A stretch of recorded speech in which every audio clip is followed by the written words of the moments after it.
And good morning, America. Welcome back to the All American Book Club. I'm Eden Gordon Hill. Thank you so much for joining us here live on this Saturday morning in our nation's capital. We are also streaming on the podcast, and we also are here on the YouTube channel at the All American Book Club. This morning, we are bringing over a very special guest to the show for the first time. We are bringing over to the show the book author, Wanted, the FBI I Once Knew. Christopher M. Piehota is joining us here. And actually, he is coincidentally in New Orleans this morning as we are talking to him. And as our nation has, right over the new year, seen terrorism on the homeland, we are going to be breaking down what is happening in our nation's backyard, something we talk about with God, country, and family, what this nation truly is about. So, Chris, I am so thankful for having you here, for your service to this nation, more than 25 years at the FBI. Thank you for what you are doing. So let's get started. Wanted, the FBI I Once Knew. I have to ask, what inspired that book? Well, it was a work over time, and actually the primary motivator was my wife. She wanted me to capture the experiences that I had over that almost a quarter of a century about. As I wrote in the book, I felt that I became part of FBI history, and I wanted to preserve what the FBI was, what it is, and what it should be for the American people, as I was taught by the senior agents, the old breed, as I like to call them. They brought us in and said, this is how you will conduct business. This is what the FBI is. Here's how you will behave. And this is the level of excellence and operational achievement that you will deliver. So I wanted to document that for maybe some of my current FBI colleagues to look back a little bit and see what the FBI used to be and what it could be again. Well, let's talk about what the FBI once was. And I want to go from the time period of right before 9/11, and knowing that you were in the New York field office on 9/11. I was in Washington, D.C. on 9/11, a young Hill staffer on the Senate side. So let's talk about what the FBI and our world looked like right before 9/11. The FBI was still a very much a cops and robbers organization. So it was the world's premier law enforcement agency, and the national security side of FBI operations was a much lower priority. The flagship programs were the FBI's criminal investigative programs, and that was the world we lived in leading up to 9/11. Even after the 1993 World Trade Center attack, the FBI was still trying to figure out this terrorism thing, right? And they were trying to figure out how to take the square national security peg and fit it neatly into the round law enforcement hole. And it led us, that thought process and that evolution led us to the 9/11 tragedy. And I'll say this: I don't blame anybody in particular for 9/11. What I found is that the agency itself failed to see the operational horizon. They failed to have the imagination that certain things could happen.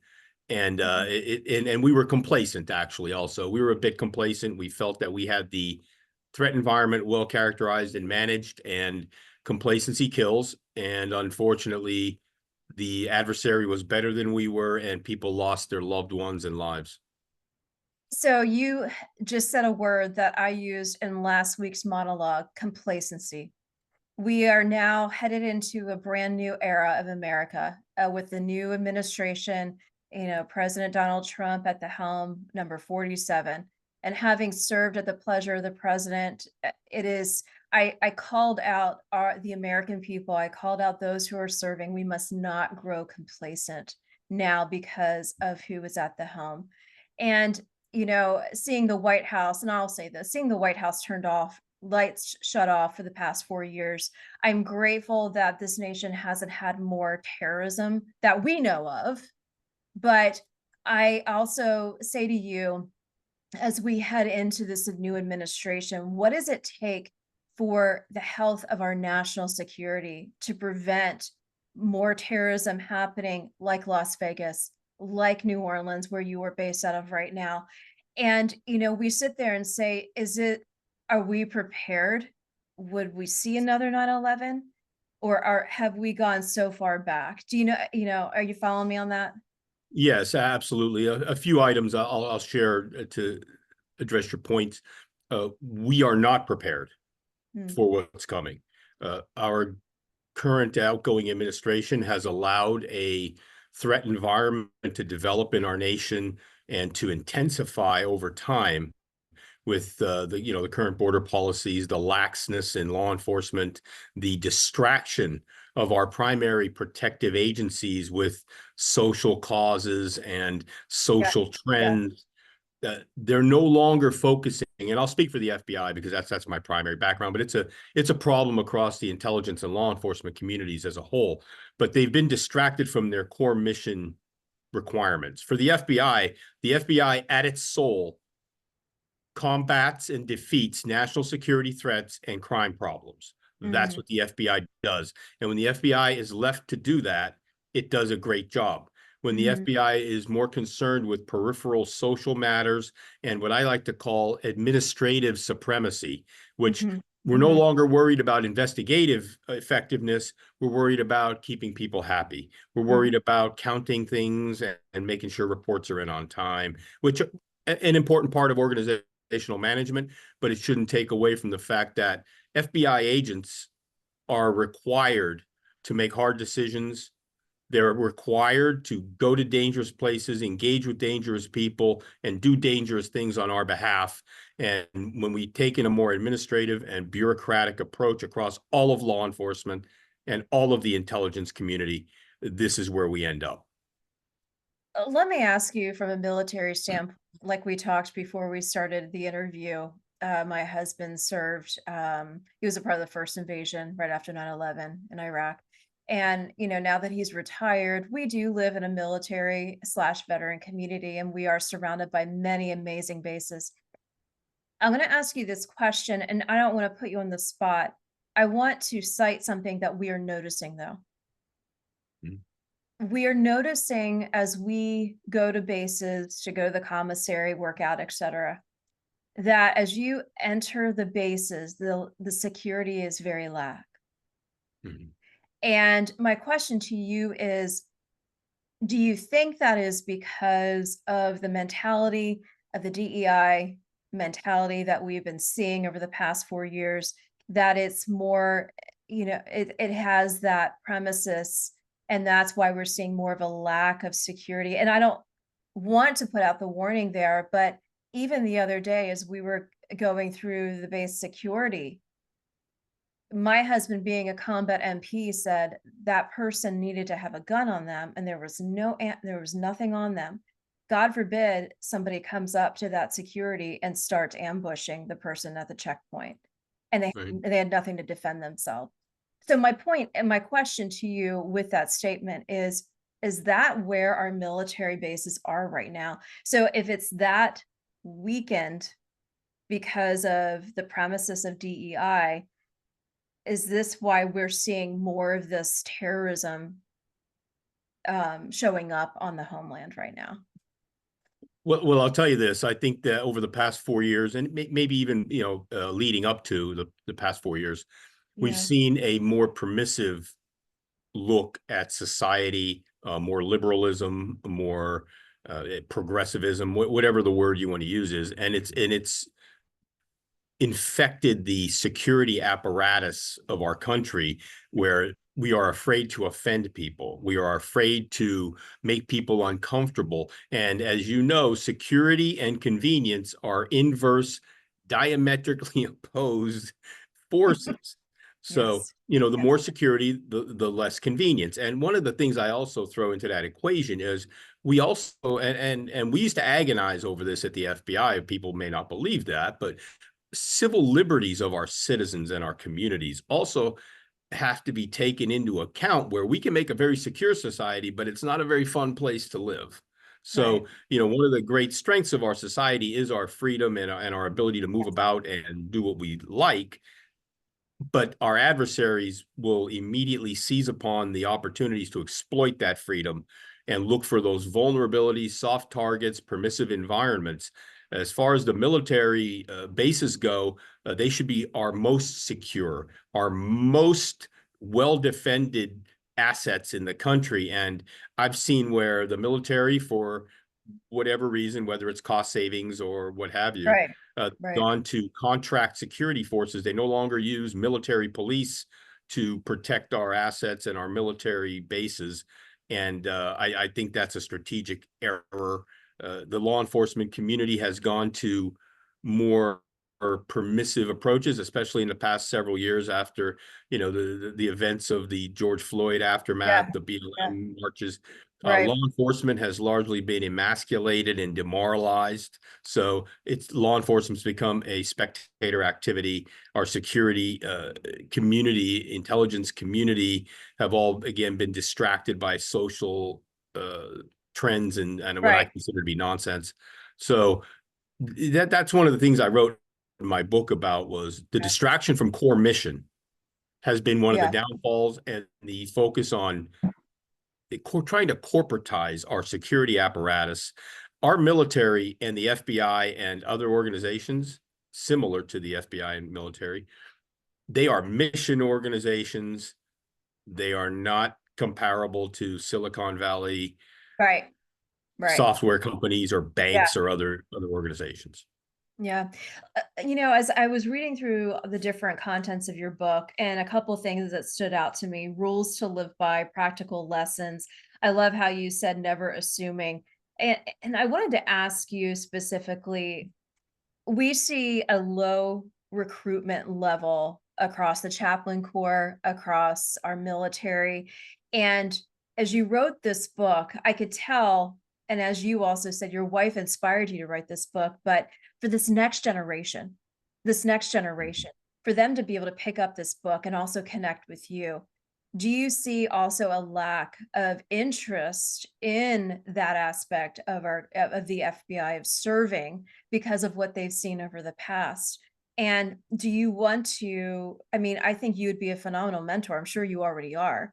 So I guess Thank you. my question is, you know, in writing this book, have you found this could be a great opportunity to increase recruits, increase the interest of service to this nation, not a selfish service on how many tweets did I get and retweeted, but a selfless service to this nation and the homeland?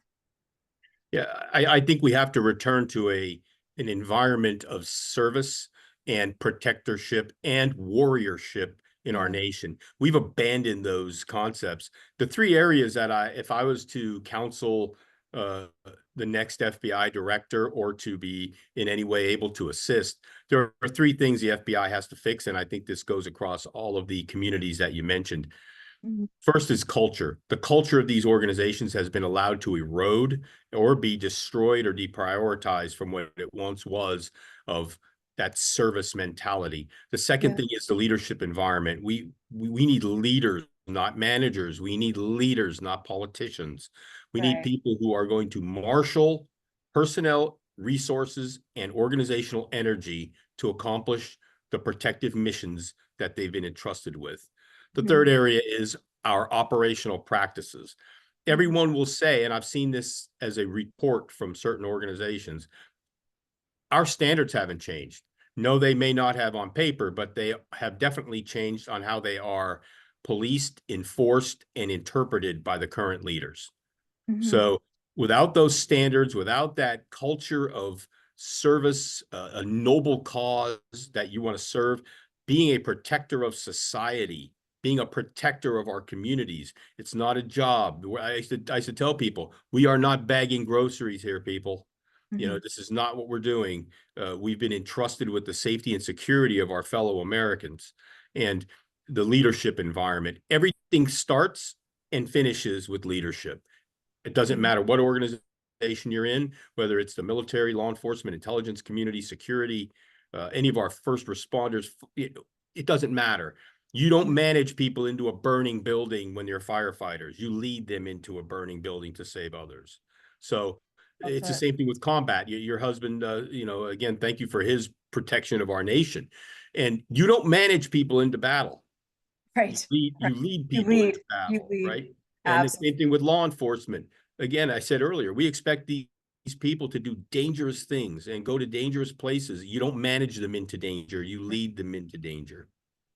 Well, as we head into this new administration, we're just a couple weeks out to the inauguration of President Trump as the 47th president. And, I can say this, having served in his previous administration, he is leading us. He is leading us into a new America, a pro America, about God, country, and family, which has been sadly tried to be censored and erased from the weaponizations of the government currently. I want to also ask you, as we head into this time period of a new America, is what I've been seeing, a new dawn in America. And for the American people to sit here and, I look out and I see in our nation's backyard, I see kids, I see families, I see communities. But what do you say to the American people, when they want to go to a July 4th parade, when they want to go celebrate a holiday, and, these recent terrorist attacks have taken place, you know, for lack of feeling fearful of, do I go out, or is this another tactic to keep us inside, all of those things the American people went through during COVID, and now seeing in literally their backyard. What are some, in layman's terms, some tools that you would give to the American people saying, okay, we do want to go to that parade and we don't want to be, in fear, but having that vigilance of seeing, knowing your background, knowing what you're surrounded with. But, what are some of those things that we can say? As you said earlier, we are not prepared for another attack. And yet we've already had these, two additional attacks. What would you say to the American people? And not for you to carry this heavy weight on your shoulder, but it's just, how can we bring some type of peace to them, as all of these things are happening around us? I would recommend strongly that the American people and our communities reconnect with your law enforcement, Mhm. reconnect with your security professionals, Mhm. talk to them, ask them questions, make them tell you what is going on in your community. If I Mhm. go to this parade or whatever this function is, ask your sheriff, ask your chief of police, what kind of security will be there? Do you know, is there anything I can do as a citizen or member of this community to help you make sure that we have a safe and fun day? Reconnect with these folks, because one of the things I used to tell people was, as law enforcement, again, we are part of the nation's warrior and protector sector. Mhm. The only time people should have contact with us is a positive contact. It should Right. be a beneficial contact, not only at the end of a law enforcement action. We Mhm. can't just show up, arrest people in the community, and leave. Right. And Right. and if they don't trust us, and if they don't have confidence in us, Yeah. then we're lost as the protectors and warriors of the country. Mhm. One of the things I said recently to somebody is the FBI and all law enforcement and the military and other folks who work in that environment, they operate on two sides of a coin. On the Mhm. first side, when the FBI shows up, our adversaries and criminals should be scared. They should be Mhm. frightened. They should be horrified that they called down the lightning and the FBI is there, and they are Right. going to go to jail. They're going to be punished. They're going to be brought to justice. The other side of that coin is that the communities that we serve and protect should be glad to see us. They should say, we trust and respect these people because they are our protectors. They're fair, they're honest, they're objective, they're considerate to us as community members, right?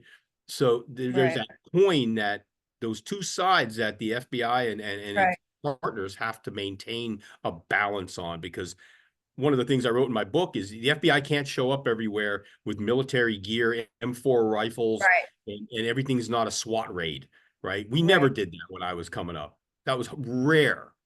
It was Yeah. rare. And now it's become the norm. I don't know why. I don't know where the shift in mentality was. I used to talk to people about it all the time and say, how do you expect to create a network of helpful people when all you do is show up in communities and offend everybody, or Right.